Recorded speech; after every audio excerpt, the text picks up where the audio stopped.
Hello and welcome to John Dawson Disc Golf. Today I want to talk about something that surprised me as I got deeper into disc golf. I'm not chasing trophies. Now that might sound strange coming from someone who spent most of his life in competitive environments. But the longer I've played this game, the more I've realized that the reasons I show up to the course have changed. By the way, if you're new here, I'm John Dawson. I'm 54. I play almost every day, and I'm still just trying to understand why this game has become such a big part of my life. When I first started playing disc golf, I actually jumped into the competitive scene pretty quickly. Not because I was ready to compete, but because I was curious. I wanted to understand tournament culture. I wanted to see how competitive rounds were different than casual rounds. I also wanted to accelerate my learning curve. Competition has a way of compressing time, and when you sign up for tournaments, you suddenly become much more aware of your weaknesses. Now, competition wasn't new to me. I had spent most of my life in it. I played soccer for about 23 years. Later, I played ultimate frisbee and racquetball at a competitive level. The structure of sporting events, the pressure, and the energy of performance, all of that felt familiar. So naturally, I started entering tournaments during my first couple of years in disc golf. At one point, I even played several NADGT tournaments in different cities just to experience what tournament life felt like. I was genuinely curious about that world. The culture around it is fascinating. Disc golfers who compete seriously are a remarkable group of people. They are intense about improvement and performance, but at the same time, they are incredibly warm and welcoming. It's a tribe of people who care deeply about getting better while still maintaining a certain rough around the edges outdoorsy spirit. I loved it. Early on, I was also chasing a rating, like a lot of new players do, mostly out of curiosity. It was interesting to see how the rating moved as I learned to play smarter. In the beginning, I was the classic beginner who tried to crush every drive and run every putt. But over time, I realized that good scoring often comes from patience rather than aggression. I also discovered that the disc golf rating system itself is really an elegant design. In my opinion, it's far more intuitive than the traditional golf handicap system. But something started happening as I played more tournaments. I began to notice that competition affected my mental game in ways that I had not expected. It had a lot to do with what they call the spotlight effect. In tournament play, when you step onto a tee pad, everyone stops and watches. It's kind of eerie. They are quiet, they are respectful, they are giving you full attention. And even though I knew that's exactly how the game is supposed to work, for me, it sometimes triggered something that felt a lot like stage fright. I mean, you can practice all week long, you can feel completely comfortable during casual rounds, and then you step onto a tee pad with 3 other players watching you, and suddenly your mind goes blank. It's similar to what happens in public speaking. Someone can prepare a talk for hours, walk onto the stage, and then suddenly forget everything they planned to say. I experienced that feeling in tournaments more than once. Shots that felt automatic during solo rounds suddenly felt complicated. Putting became tense. Approach shots became cautious. It felt like my mind was interfering with skills that had previously been natural. And then at the same time, competition had shaped a huge part of my earlier life. I grew up in environments where achievement mattered. School, athletics, career advancement, leadership roles, product launches, promotions, salary. My life had been full of arenas where performance was measured and rewarded. And honestly, I loved it.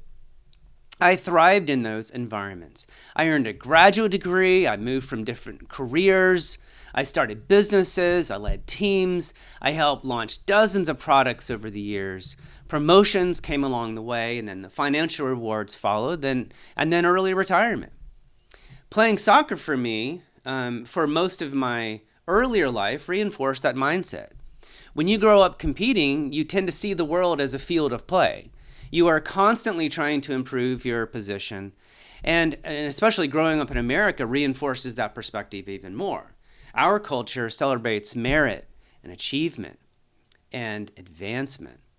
For a long time, that drive was incredibly motivating. Trophies, promotions, recognition, financial rewards, they all reinforced the sense that you were moving forward. But something shifted around the time I retired at 50. After decades of striving, I began to see the world through a different set of lenses. It felt like I had already run a long and meaningful race, and at that point, the idea of chasing more trophies started to feel a little less important. I had actually learned a version of this lesson earlier while I was hiking a long stretch of the Appalachian Trail. During one stretch of the trail, I was averaging about 15 miles a day, which felt like a solid pace. Every shelter along the way had these log books where hikers would leave notes about their journeys. And one name kept appearing in those entries, a guy called the Ridge Runner. He was doing something like 25 miles a day, which is an incredible distance on that terrain. And I remember reading his entries and realized that he must have been moving so fast that he barely had time to enjoy the woods around him. He was accomplishing something impressive, but he probably wasn't stopping to absorb the beauty of the journey. And that moment has always stuck with me. There's a difference between achieving goals and experiencing the thing itself. And disc golf reflects that same tension. I remember playing a few tournaments where I started the round poorly and realized halfway through that I wasn't going to win. Once that realization hit, something interesting happened. My body just relaxed. The pressure disappeared, and suddenly my throws started improving. When the outcome no longer mattered, the game became easier. And that's when I started noticing the difference between tournament play and casual rounds.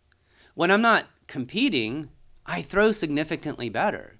I don't overthink shots. I experiment more. I try creative lines. I laugh more when something goes wrong. Sometimes during a solo round, I'll step up to the tee pad and throw almost without thinking. The disc leaves my hand and flies exactly how I imagined it. And those moments feel effortless. In competition, the opposite sometimes happens. I play more cautiously. I avoid risk. I start thinking about score. If I throw a bad shot, it lingers in my head longer than it should. Eventually, I realize something important. If I'm not chasing trophies anymore, well, what am I actually chasing?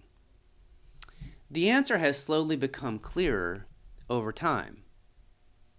These days, I'm chasing what I call the shot of the day. Just one throw where everything lines up perfectly. The timing, the release, the flight, that moment when the disc glides down the fairway exactly the way you pictured in your mind. One throw like that can make an entire round feel worthwhile. But it's not just the throw. It's the experience around it. The walking, the rhythm of moving through the woods, the quiet spaces between shots where your mind starts to settle. Disc golf has become something almost sacred for me. It's a place where nothing needs to be proven anymore, a place where I can move, reset, and think clearly, enjoy nature, and simply be present. And that doesn't mean I don't respect competitive players. That's quite the opposite. I have tremendous admiration for people who pursue excellence in the sport. Competition requires discipline and focus and a willingness to test yourself under pressure. Now, I've been fortunate to achieve a lot in my life, and I'm grateful for all of that. At this stage, though, I'm less interested in proving something and more interested in just experiencing things. So if you're new to disc golf, here's the advice I'd give you. Just play. You don't need to compete right away. You don't need to be great. You don't need to chase ratings or rankings. Just play the game. Work through the early frustrations. There will be some. Learn slowly and just enjoy the process. You may eventually decide to compete, and that can be a fantastic experience. I might even return to tournament someday myself. But if I do, it will be because it sounds fun, not because I feel like I have to have something to prove. Sometimes the most meaningful part of the game is simply one beautiful throw in the middle of the woods. And honestly, for me, that's more than enough. Thanks for being here. If you enjoy these reflections on disc golf and the strange culture that surrounds it, consider subscribing to the channel. I'll see you in the next episode. And as always, thank you for being here on John Dawson Disc Golf.